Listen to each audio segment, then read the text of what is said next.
Hi hello ನಮಸ್ಕಾರ welcome back to another vlog. Good morning. ಸ್ನಾನ ಆತ್ರಿ, ಪೂಜಾ ಆತ, ಆಮೇಲೆ ಇಲ್ಲೇ ಹೊರಗೆ ತುಳಸಿ ಪೂಜೆ ಮಾಡಕ್ಕೆ ಬಂದೇನಿ. ಸೊ ತುಳಸಿ ಪೂಜೆ ಆತ. ಇವತ್ತು ಕ್ಲೈಮೇಟ್ ಏನೋ ಬೇರೆ ಆಗಿಬಿಟ್ಟೈತೆ ನೋಡ್ರಿ. ನಿನ್ನೆ ಜೋರು ಮಳೆ ಆಗೈತೆ, ಅದಕ್ಕೆ ಇವತ್ತು ಫುಲ್ ಕ್ಲೈಮೇಟ ಬೇರೆ ಆಗಿಬಿಟ್ಟೈತಿ.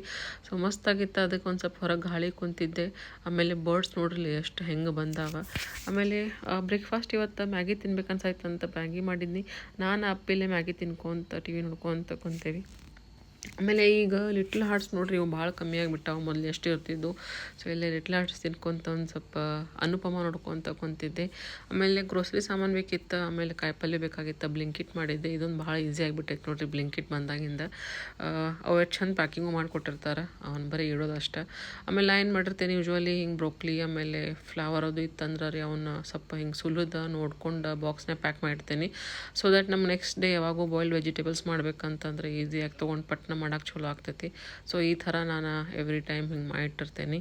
ಭಾಳ ಈಸಿ ನೋಡ್ರಿ, ಇದು ಈಸಿ ಆ್ಯಂಡ್ ಕನ್ವೀನಿಯೆಂಟ್ ಆಗಿಬಿಡ್ತೈತಿ. ಆಮೇಲೆ ಇಲ್ಲೇ ಪಲ್ಯ ಮಾಡತ್ತೇನೆ ರೀ, ರಾತ್ರಿ ಅಡುಗೆದು ಪಲ್ಯ ಮಾಡಿದೆ. ಆಮೇಲೆ ಇಲ್ಲೇ ನಮ್ಮ ಗೋಪು ಸಂಬಂಧ ನುಚ್ಚು ಮಾಡಿರ್ತೀವಿ. ಸೊ ಈಗ ಗೋಪಿಂದ ಊಟ ಟೈಮ್ ಆಗೈತಿ, ಅದಕ್ಕೆ ನುಚ್ಚು ಹಾಕತ್ತೀವಿ.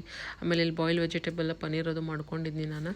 ಸೊ ಗೋಪಿಗೆ ಊಟ ಹಾಕಿ ಒಂದು ಸ್ವಲ್ಪ ವಾಕಿಂಗ್ ಮಾಡ್ಕೊತ ಹೊರಗೆ ಕುಂತಿದ್ದೆ. ಸೊ ಈ ಥರ ಇತ್ತು ನನ್ನ ವ್ಲಾಗ್.